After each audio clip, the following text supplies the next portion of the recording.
little bit sassy, a little bit crazy, a little bit classy.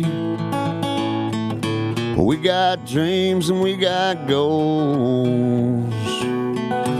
We're just a couple of old sassholes. Hi. Hello. Jello. Hello. Hi. How pleasant was that? It was smooth as silk.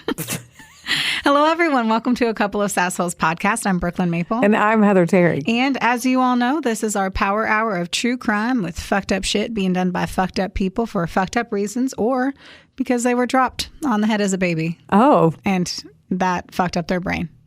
Maybe. Could happen.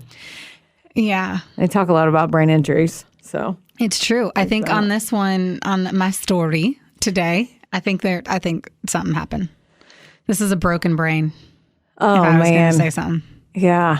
Well. Because sometimes you're like, okay, you're just a psycho, or you got ahead of yourself, or insert right. your need to power play on people. But other times you're like, wow, you are aggressively, utterly fucked up. Yeah, just like we were talking about before the mics were on about the eclipse, the total eclipse of the heart. Yes. Was, how long ago was that? Just a couple days. On the 8th.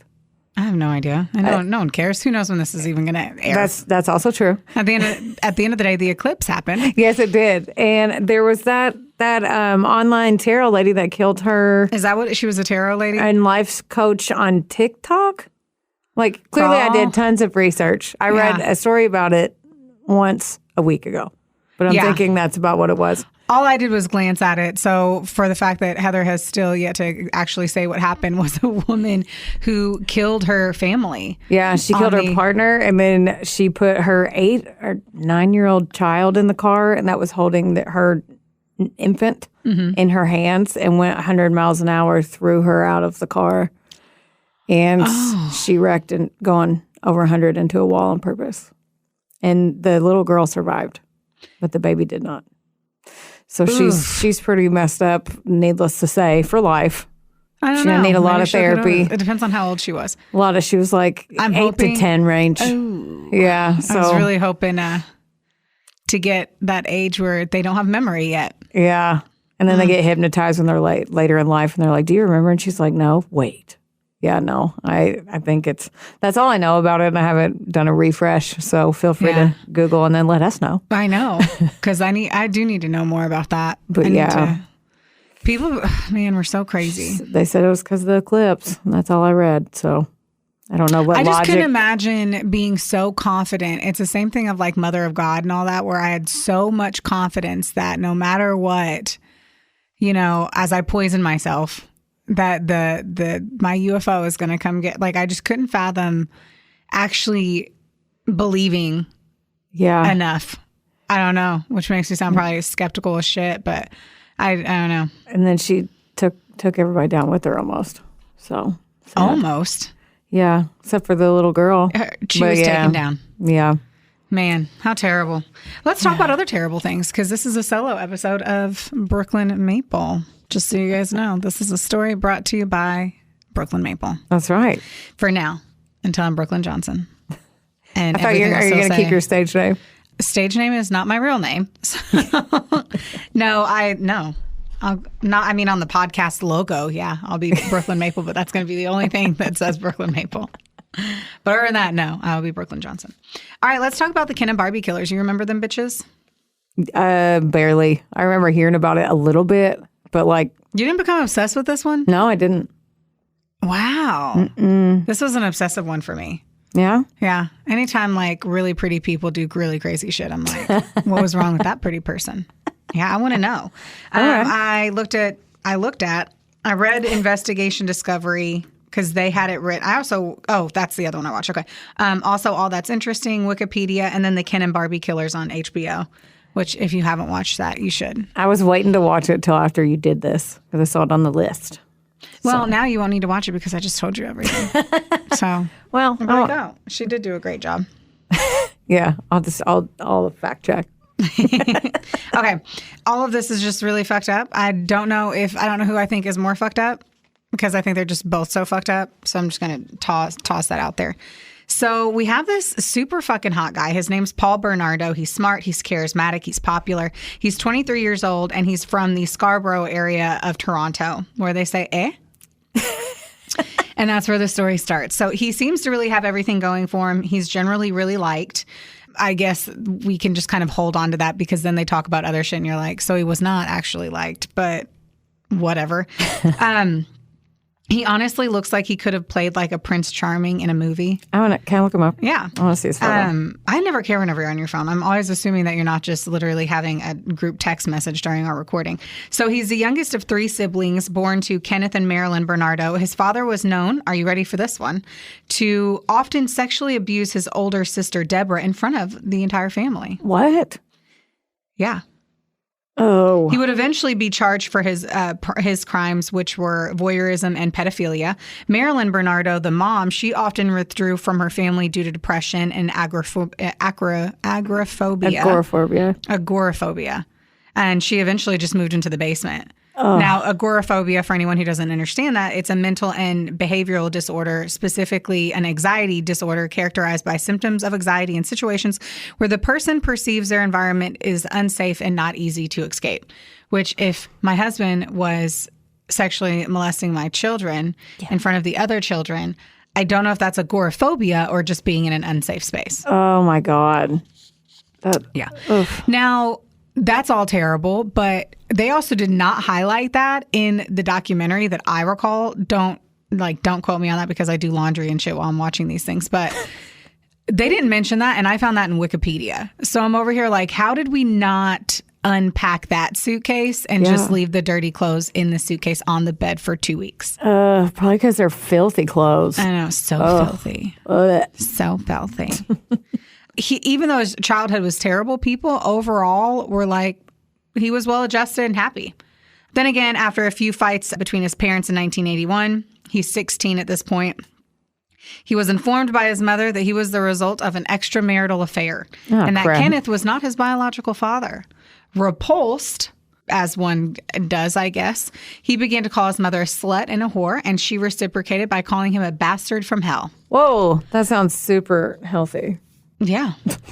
Well, then later on, apparently, he has a girlfriend who is kind of like not vibing like some of his vibes. So she ends up leaving him, but unfortunately she leaves him for one of his friends. Oh, no. Probably not the best bet. If you think a guy, it might be abusive or satanic, then dating his friend is not usually the best thing to do. It's not really a good next step. No. If you will. But he did retaliate because, as one does, and he set fire to all of her belongings, which doesn't sound that crazy to me.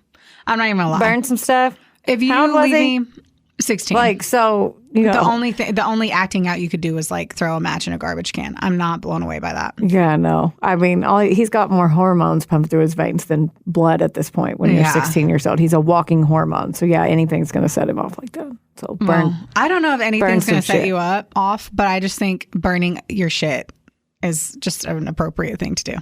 I can get behind that. At the end of the day, if Travis left me for one of my friends, i.e. Heather Terry, which is my friend, that's not the only thing that's getting burned.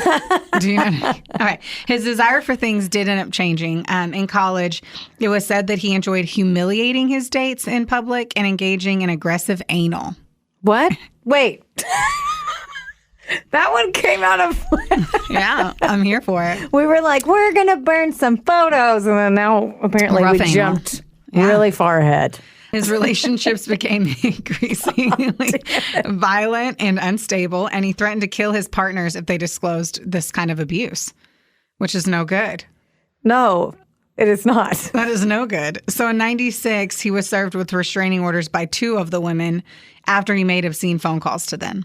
Anyway, so we're going to pivot again. Okay. So we put that in the corner of the bookshelf. It seems like somehow because he's so good looking and charming and smart, even though he's shoving it hard in their buttholes, they're like his reputation is not ruined. Yeah. I don't know how.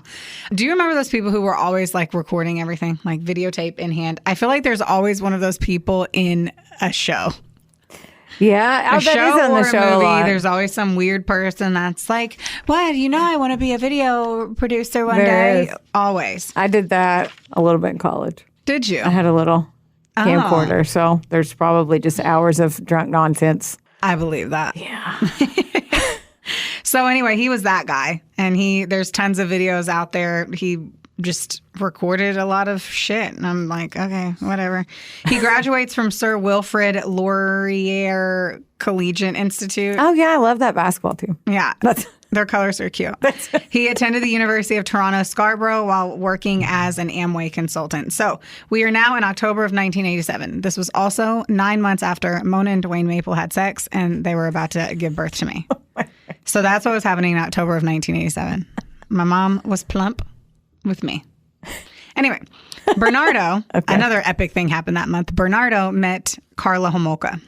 Okay. So she's visiting Scarborough to attend a pet store conference. Carla's awesome. She's a sweet baby angel. Everyone is like, Karla this, Karla that. Her boss had not one bad thing to say about her. Really? Even in this whole thing, she just looked kind of delusional and like a psychopath. I'm not going to lie. Because she's like, she was so sweet. She was wonderful. look her up. She was a beautiful blonde, one of 3 daughters to super loving parents whose names escaped me, i.e. I did not keep diving to look for her parents' names. She wanted to be a vet, and so she worked in a vet clinic and volunteered there, and they thought it would be a great idea for her to attend the conference. She's 17 at the time, and they're like, it would be great. Like, we're giving a great opportunity to a great girl to go experience a conference at 17. Yeah, they thought they were doing a good Well, thing. everything fucking goes apeshit banana pants. So she meets Paul Bernardo, and they hit it off. Like they say in the documentary, which is just whatever. They say that as soon as they met, they hit it off, and that they went upstairs and had sex. And I don't know why that pointed out. They were like, they went upstairs to do what young people do. And I'm like, I don't really know if it's like a within a few hours thing sober. I could be wrong, but like, I don't know. They said that the chemistry between them was so fierce that they couldn't keep their hands off of each other. And often it made everyone else uncomfortable because they were just like really aggressively staring at each other. Yeah, By staring, I mean, obviously making out. In the videos, he's always like every time she would walk up, he'd be like the beautiful, and it was always like, ew, you're too much. Like, bleh. Yeah, no. It wasn't long before Bernardo began sharing these twisted fantasies that he had with Holmoka. And to surprise, like, not only did she have feelings about it, she was like, do it. Oh. So as the relationship progressed, Bernardo began teasing Holmoka about being used goods since he wasn't her first sexual relationship. So she's all worried that she's going to lose him because she wasn't more innocent. So she offered something that he couldn't refuse, which was her little sister's virginity. What? Wait. As a Christmas present. No. So Bernardo is super accepting of Holmoka's gift and is all for it. And at the end of the day, too, like, he openly communicated that he was interested in her 14-year-old sister. Okay. He's 23. This is all real nasty. It is and horrible. Does she know? Is the sister just like... I'm going to keep going. Okay. So Tammy is 14 years old. She's super adorable. They have the video of the whole day because they recorded it. He recorded this entire experience. Ew. And so it's December 23rd, 1990. The family had, they had a party and Tammy was drinking, but it really looked like, and the parents had said, yeah, you can have a few drinks, just be good. You're fucking at home. Mm-hmm. And it looked honestly like it was eggnog, if I was going to guess on what the beverage, or Bailey's or something like that. So their goal is to get her really, really drunk so that she doesn't know what's happening to her. So, yes, though she was drinking, she wasn't drunk and she was very coherent. Knowing that she wouldn't consent to sleeping with her boyfriend, the couple slipped Valium into her drink. No. Eventually, Tammy wanted to lie down after complaining of dizziness, but when she failed to pass out, Bernardo and Holmoka put halothane, which is a chemical that she stole from the vet clinic, over her mouth and nose until she passed out. So I'm going to guess that's like chloroform. What the fuck? Yes. Once she was unconscious, Bernardo began filming Tammy and demanded that Holmoka molest her younger sister. So in the video is her going down on her sister passed out. What? Mm-hmm. Oh my. Then Bernardo proceeds to rape Tammy. And after a minute or so, she wakes up. This is awful. She begins to violently throw up and choke. And so as she's like gasping for air, they hurry up and hide everything, change her clothes, get her resituated downstairs in the basement, like which is where her room was. And after they cover her tracks and everything, then they call 911. Unfortunately, Tammy had died. She died. She died. They put her back in her bed downstairs before they called the cops. She died from choking on her own vomit. No. Yes. That's awful. I know. I couldn't imagine like the parents, like in the whole scenario of all of it, it's just like so devastating. Yeah. And it's like, you poor freaking thing. And I don't know if they like what they would have thought it was either. And this bitch is just going along with it for a dude. All of this. I mean, I don't know. I don't know. I don't think that you just go down on a passed out girl unless you wanted to, let alone your younger sister. Oh my God, there's so many things wrong with this. Okay, yeah. This is terrible. Keep going. Apparently they both take the deaths really hard, and they're like often playing a video of her for their friends while they're crying. Like, yeah, Karla and fucking homeboy. What is stupid? Paul and Karla are just like... They're like weeping over something they did. That they did it. Later on, though, so because there were videos of everything, all of that was recorded. So the crazy part is when everything comes to light, Karla the whole time implies that she was forced to by him. But then the videos eventually do get found, and that's whenever they realize that she was completely supportive of it. Oh, yeah. She would actually dress up in her sister's clothes and they would have sex on her bed. Stop it right now. There's video of it. Oh, dear Her God. literally dressed in her little sister's clothes and like Mickey Mouse ears, and they would have sex on her bed. Oh, no. Yeah, real nasty. This is all terrible. Yeah. So once he realizes that he got away with murder because they just took it as an accident, I don't really know how, 90s, but whatever. Why would you ever assume anything else? You wouldn't assume that. Right. Now they probably would have done a rape kit. Yeah. I feel like things are different now. Yeah, you're right. His fantasies obviously start to increase. So feeling the need for more, they kidnap a 14-year-old Leslie Mahaffey in June of 91, just days before he ends up marrying Karla. So 2 weeks before he marries Karla, they kidnap this 14-year-old girl. He forced her blindfolded into his home. And this time, Karla was actually at the house. And the girl was a little like, she wasn't troubled, but she was getting in trouble for breaking her curfew. So they were in a really good neighborhood. And the mom was like, you're going to follow my rules or you're going to get locked out. And they locked her out of the house. And so she went to a payphone to call her friend and was like, hey, can I spend the night? And her friend was like, no, sorry, you can't. She's like, fine. So then she goes to walk back to her house and she's like, at some point, my mom's going to open the door. And on her way walking back to her house is whenever this nice guy who's super classy was like, oh, I'll give you a ride, no worries. Oh, my God. Yeah. I also feel so bad for her mom and that friend. Yeah. So then Karla watched Paul rape the teen for hours on end before he eventually choked her to death.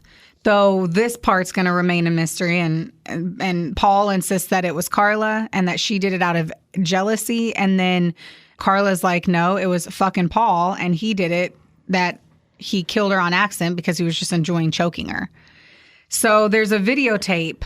The videotape of this particular experience shows themselves torturing and sexually abusing her while they listen to Bob Marley and David Bowie in the background. What the fuck? At one point, Bernardo had said, you're doing a good job, Leslie, a damn good job. Adding, the next 2 hours are going to determine what I do to you. Right now, you're scoring perfect. Ew. I hate this. And then another part of the video, like the assault escalated really quickly and she like screams out in pain and she was begging him to stop. I hate to, in the description of the scene, he was sodomizing her. Oh my God. Yeah. Mahaffey, later, she had told Bernardo that her blindfold seemed to be slipping, which unfortunately is what they kind of think signals the possibility that she would be able to attack him, and now she had to be killed. The following day, Paul had claimed that Karla fed her a lethal dose of halicone, and that she claimed that he had suffocated her. So They end up putting the sweet girl's body in their basement. And then the very next day, they have a Father's Day dinner at their house. And at one point, one of her family members, like I think it was her sister, went to like throw something away and like go down to the basement. They were like, oh, no. Because there was a dead body. That girl was dead in their basement. And they had a party at the house with a dead body in the basement. So fucked up. Is that not unbelievable? I can't, no. He ends up buying a dozen bags of cement at a hardware store in which he kept the receipts. That helped him at the trial. He used his grandfather's circular saw to dismember her. They made a number of trips to the dump with the cement blocks, and they tossed her in Lake Gibson. At least one of the blocks weighed 200 pounds and was beyond their ability to sink. It laid near the shore where it was found by somebody else. Her remains were actually found, as I mentioned, a few weeks later, and it was actually at the time of Karla and Paul's wedding. So while they were getting married, this sweet little girl's body was being found by someone who was on a fishing expedition, June 29th of 91, and the person is completely just like shattered by finding it. Of course. Yeah. And then they're getting married at the same time. Like they were pulling the body out of the lake when they were doing their like first dance. Yeah. And their wedding was huge. And it's like, so they had money too.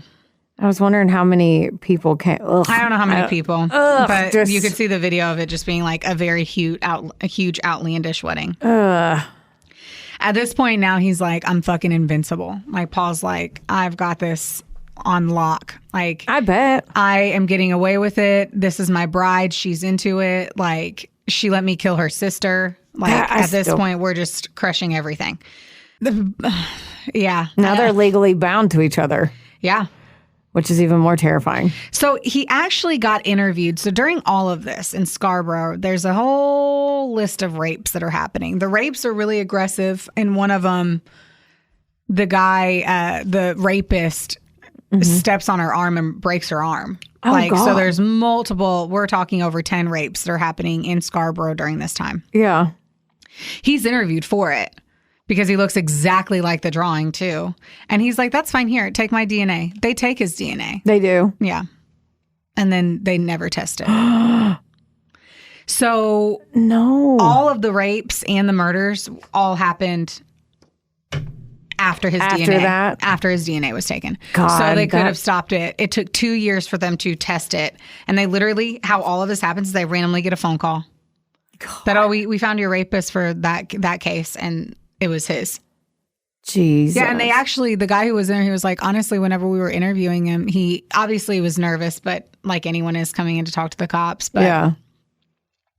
We were just like, who would actually give us give their DNA if they were the person? Since he did it so willingly, they were like, Yeah, 2 years for it to get tested. God damn it. So his bizarre sense of bravado, obviously, it leads him to kidnapping a 15-year-old named Kristen French. Both of these girls are gorgeous, by the way. In April of 92, while Paul brought Mahaffey, was it Lisa? Man, I hate that I can't remember her name right now. I feel like that's Sweet Baby Angel. I just keep calling her Sweet Baby Angel. They had brought her into his home by his own doing. This time, they actually got Karla to participate. So she was walking home, and Karla walked out with a map and was like, hey, can you help me? And the second she went to look at the map, he had grabbed her and thrown her into the car. Oh, no. I hate when they do that shit. Yeah. You're just trying to be a good human. Right. Well, over the Easter weekend, Paul and Karla videotaped themselves torturing, raping, and sodomizing her, forcing her to drink large amounts of alcohol. At his trial, the prosecutor said that Bernardo always intended to kill her because he never blindfolded her. Like, oh no, she knew who they were the second it happened. The following day, Bernardo and Holmoka murdered French before going to the Holmokas for Easter dinner. They'd be able to run around and act like nothing's wrong. That's the craziest part. Too easily. In the trial, Karla had said that Paul had strangled her for 7 minutes while she watched, and that he said that Holmoka beat her with a rubber mallet because she tried to escape, which all of these things, unfortunately, were confirmed. And French was strangled with a noose around her neck, which was secured by a hope chest, like a chest of drawers, like in the room. Then in the video, she literally like walks away and goes to do her hair. Oh my God. Yeah. That's terrifying that they can just flip that switch off and on. And then just go to Easter, Yeah. So in the documentary, she talks about it and she's like, well, we knew that we had to go to my dad's for Easter dinner. So, I mean, like the risk is just too high of keeping her alive in the house. And so, then obviously that was like what we had to do. Oh my God, she says in that tone? Oh, she literally was like, and this is when she was saying that she was doing it out of fear. And she was like, so then, I mean, yeah, I told him that we needed to do that, but I mean, we had to go to dinner. Jesus. Yeah. Your deviled eggs will wait, lady. Isn't it insane? Yes. I wish that you were making this up. I do too.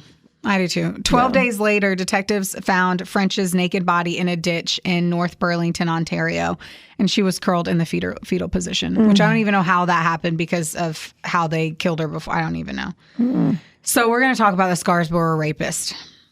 I'm just going to go through it. I'm just going to plow through, okay? Okay. May 4th, 1987, rape of a 21-year-old Scarborough woman in front of her parents' house after he had followed her home. May 14th, 10 days later, rape of a 19-year-old woman in the backyard of her parents' house. Ugh. Next month, or 2 months later, July 17th, same year, attempted rape of a young woman. Although he beat the victim, he abandoned the attack when she fought back.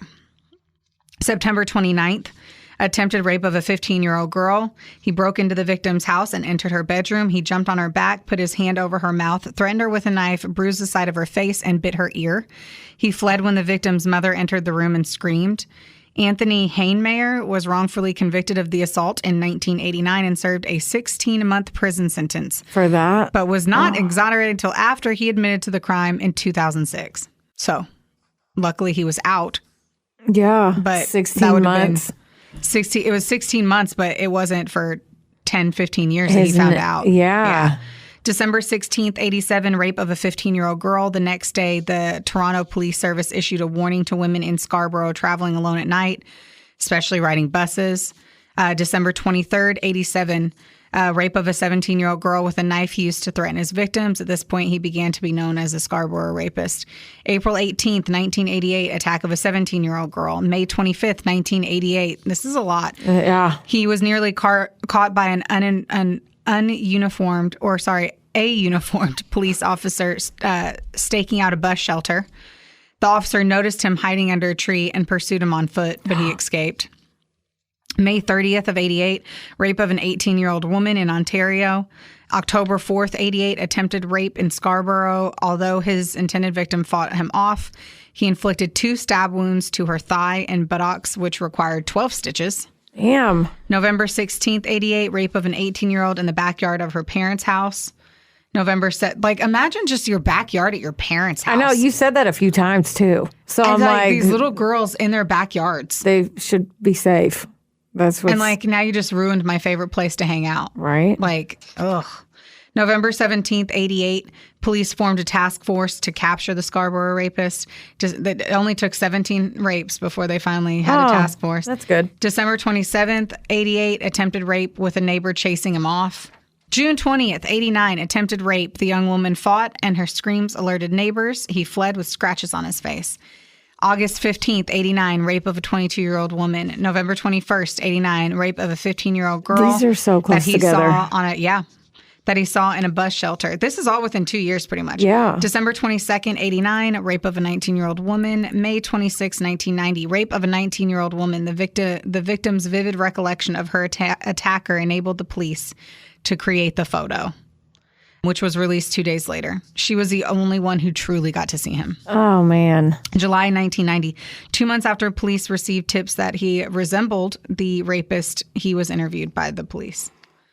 Which it doesn't matter because they didn't do anything with it.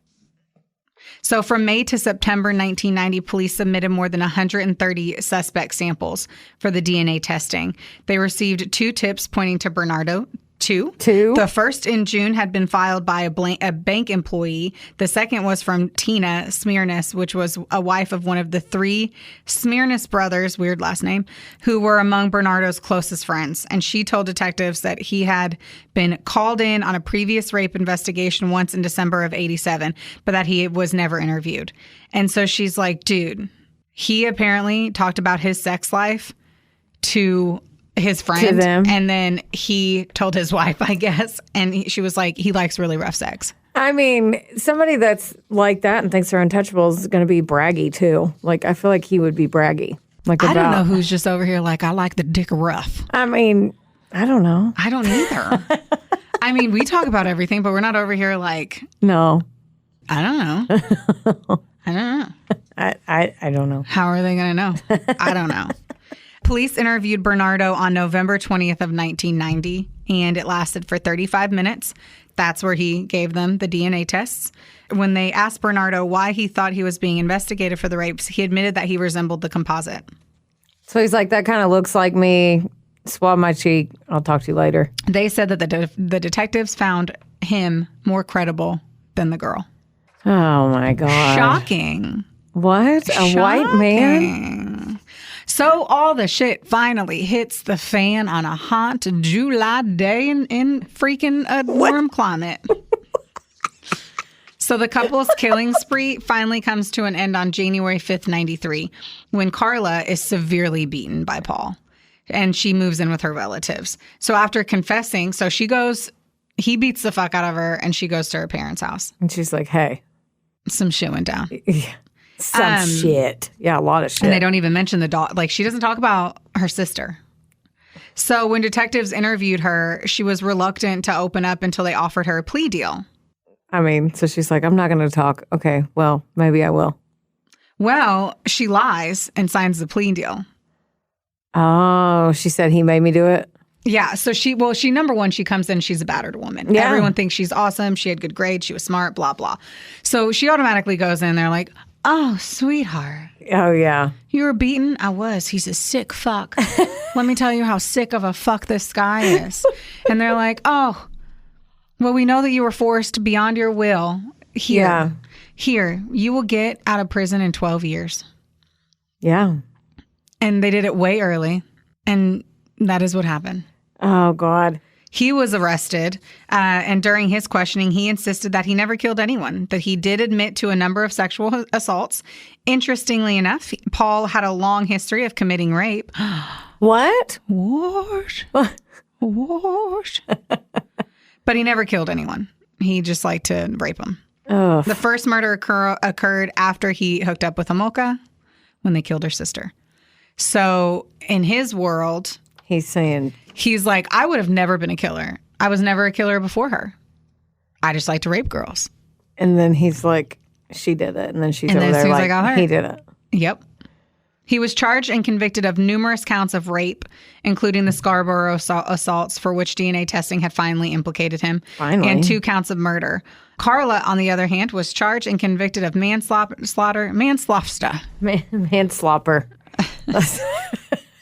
I am slopper. Manslopper. Manslaughter in exchange for testifying against her boo bear Paul. While some people agreed that she deserved a lesser sentence, believing that she was scared for her life and been beaten into submission, the overwhelming majority of Canadians who followed the case were appalled that she got off so easily. So when she got released from prison in 2005, the public protested. I bet they did. Yeah. So she, once she's released, because I had to do Where Are They Now? Yeah, please. So, well, first things first, I'm the realist. No. So, firstly, they didn't have the videos. And so they had ripped through the entire house. I mean, they used up all the time that they had to get the videos.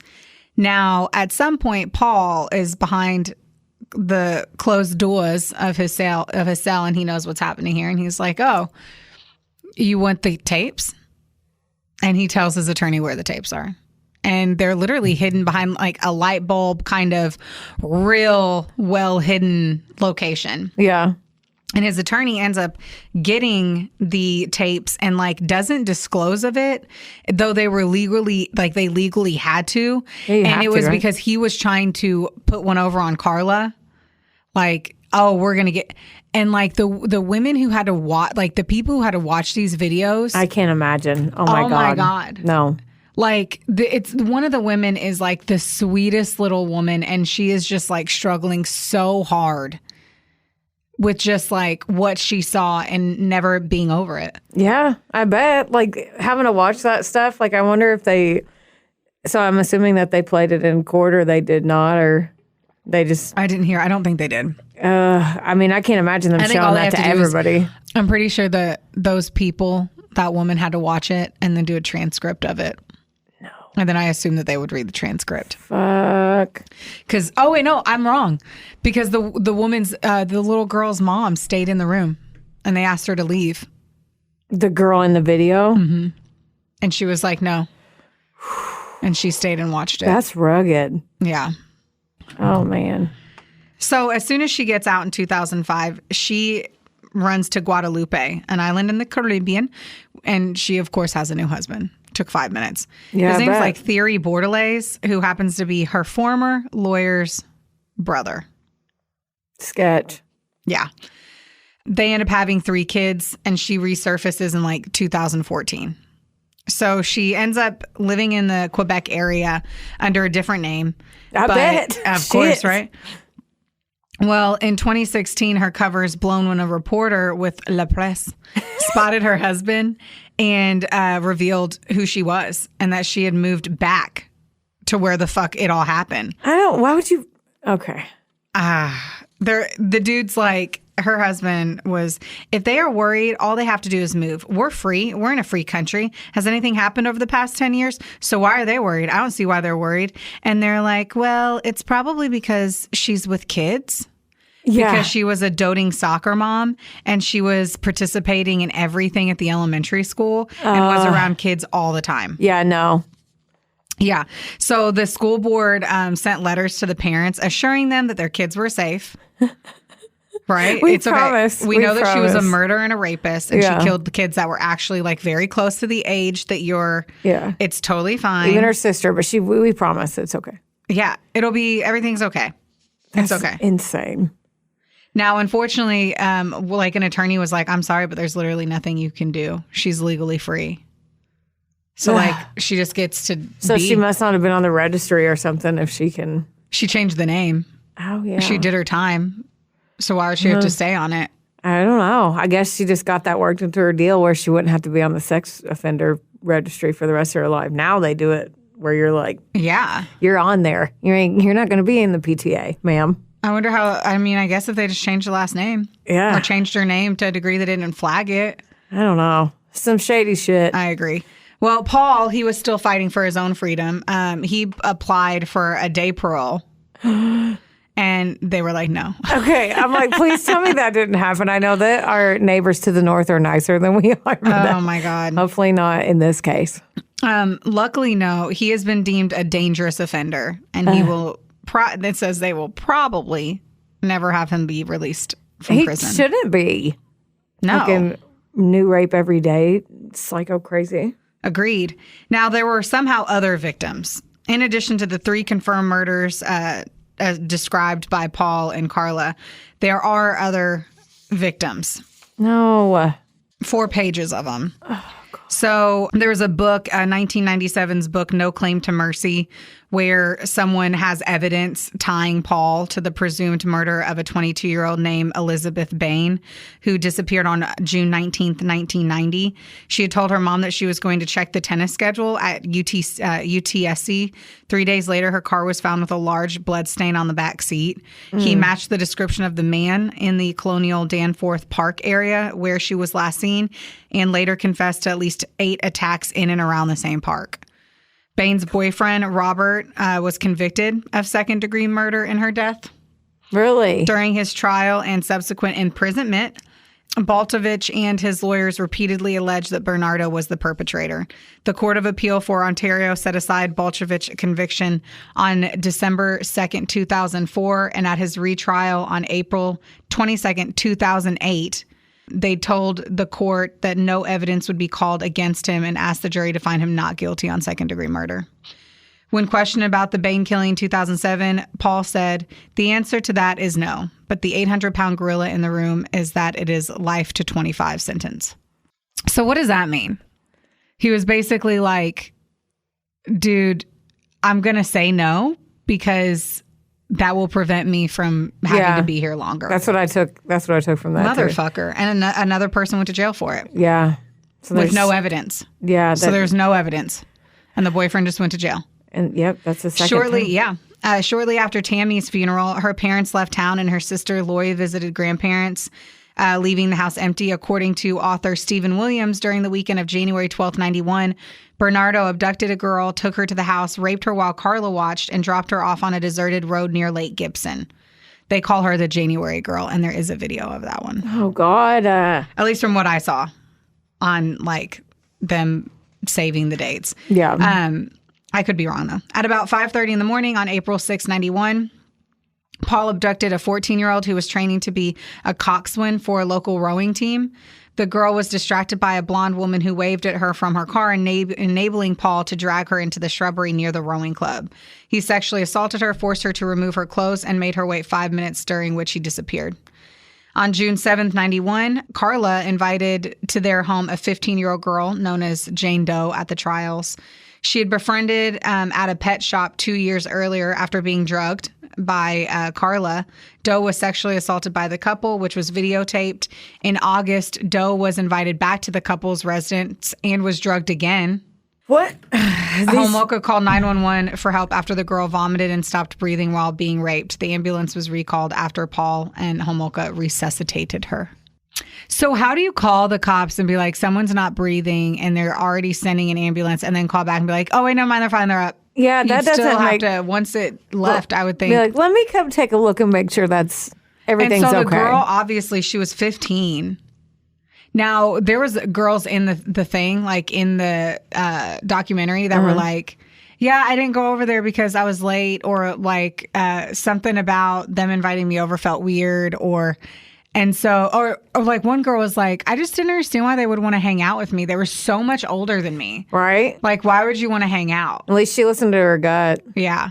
Not victim blaming anybody else, but the few of them got out. Yeah, I just, like, that's what makes me, so if that one girl was her friend and was drugged, I get if you were like, yeah, I was just really sleepy, but I don't think that you can like fake the feeling of like sex. Yeah. Obviously, you can wake up and not feel like you had sex. I totally get that. But if these are like little 15-year-old girls and he's like has a propensity for being really rough, I just ponder.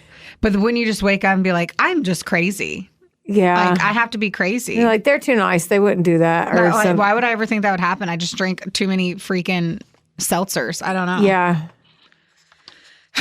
These people are fucking awful, though. I know. On July 28th, 91, Bernardo stalked Sydney Kirshen. She was 21 after he saw her while driving home from work. On August 9th, he resumed stalking her. This time, she took evasive action, stopping at her boyfriend's house just prior to his arrival. After spotting Paul, the boyfriend gave chase, came across his gold Nissan, and took note of the license plate. The couple reported the incident to the Niagara Regional Police, which established that the car belonged to Paul. An NRP officer visited Bernardo's house and saw the car parked in the driveway, but did not pursue the matter nor submit an official police report. Why? No. I agree. A newspaper clipping found during the police search of Bernardo's house described a rape that occurred in Hawaii during the couple's honeymoon. During their couple's honeymoon in the summer of 91. The rape similarity to Paul's modus operandi and the fact that it happened when they were fucking in Hawaii led the police to obviously come to the conclusion that he was responsible for it, but because of extradition issues, case was never prosecuted. December 30th, 91, Terry Anderson, a grade 9 student at Lakeport, not Lake Pork. Like, you never know. Lakeport Secondary School vanished less than a mile from the parking lot where French would later be abducted. In April of 92, the NRP said that they had no evidence to suggest a link. Okay. Anderson's body was ultimately found in the water at Port Dalhousie. The coroner saw no evidence of foul play, despite the difficulties of determining such factors in a body that had been in the water for 6 months. Oh my God. The coroner's ruling that her death was by drowning, probably as a result of drinking beer and taking LSD. So it's her fault, right? Oh, yeah. Was controversial in light of the circumstances of the Mahaffey and French murders. So, girl dead in water, Yeah. and they're like, "Oh, it's because you drank beer and took LSD." Like, stop doing them drugs. It must have been the drugs. March 29th of 92, Paul stalked and videotaped sisters Shanna and Carrie Patridge from his car, following them to their parents' house. The sisters incorrectly recorded his license plate number. Shauna reported the incident to the police on March 31st, 92, and was given an incident number should any more information develop. On April 18th, 92, while French was still being held captive, Paul was spotted by Carrie while she had gone out to buy dinner and rent a movie. Despite failing to track him to his house, Carrie got a better description of the license plate and car, which she told the cops. Once more, the cops did nothing. So they were trying to tell. Like, trying to get them. Yes. Oh my God. These humans are like, we're being stalked by someone, and I see it, and there's a rapist out. Here's their driver's license. Right. Someone else like, hey, this guy followed my girlfriend to her house. Yeah. I chased him. Here's his license plate. They go to the house and they still do nothing about it. That's so insane. All of this, every inch of it, every part of it could have been, if you're really having a task force and you're actually trying to stop women from being raped, yet you have DNA and you're not testing it and it takes 2 years, I call bullshit. Yeah, that task force needs to have a couple extra meetings, preventative, and then it can make you like pissed off whenever you think about it. Yeah. Like that dude who ended up being arrested for that rape and then his entire life as a rapist when he didn't rape anyone. Exactly. Yeah. 2 of them. In 2006, as you know, he confessed to at least 10 more sexual assaults that were dating all the way back to March of 86. God. I still can't get over the fact that all this was videotaped too. It's so fucking gross. Like, it's so sad and crazy and gross. And then they just come from lives where people think that they're fine. And then they're fucking doing this shit. That's the crazy thing. When you saw the photos of him or videos of her, like, she always looked crazy to me. Yeah. Like, she always, in the little videos of like them interacting together, there's like, he doesn't seem crazy. Like, she doesn't seem crazy. He doesn't seem crazy in any of it. Yeah. No part of it does he give me, I'm crazy. But whenever she would like, I don't know, when she would look at certain, and maybe it's the fucking people who had the videos, they were like, get her crazy eyes in this photo and get her crazy eyes in this scene. Because every time you looked at her, she looked fucking insane. Like, she looked like a crazy bitch. No. Like, I need to look. I'm going to look and see. I'm going to have to watch. I'm watching that anyway now. Just so you have to. Oh, I'm going to. It's terrible. It's For terrible, sure. and it's sad, and it's like, and Paul, there's no reason for it. Like, there's no, so Paul, tell us why. Yeah. Is he still alive, you said? Yeah. Yeah. He's still in prison. Man. Well, I hate I wonder that. what he looks like now. I know. That's what I want to see right now. Paul Bernardo. There he is. Let's look. Everyone look. You guys grab your phones too. We're all going to have a group Google. Yeah, let's do it. He's 59. Is he? I don't know. That's an AI picture that I saw. I want to see. We're all doing it. We're all like, look together. So I don't know. He's giving me a little bit of crazy. I mean, if you're just looking him up and scrolling, yeah, there's a little bit of crazy. But in the overall, like, it was just a cute blonde couple. Yeah.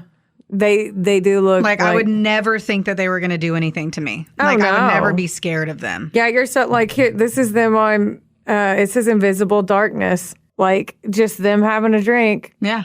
Just hanging out. Just the normal little lady. And their, Maui shirt with 18 bowls of chips. Anyway, I want to see what he looks like now. We need to figure that out. I'm glad that they're not going to let him out, considering that they just let him go on a fucking shopping spree of victims for many years. This is from the National Post. It's like a drawing or whatever of what he looked like. And he was quoted saying, "I cry all the time." Well, boo fucking who? Why?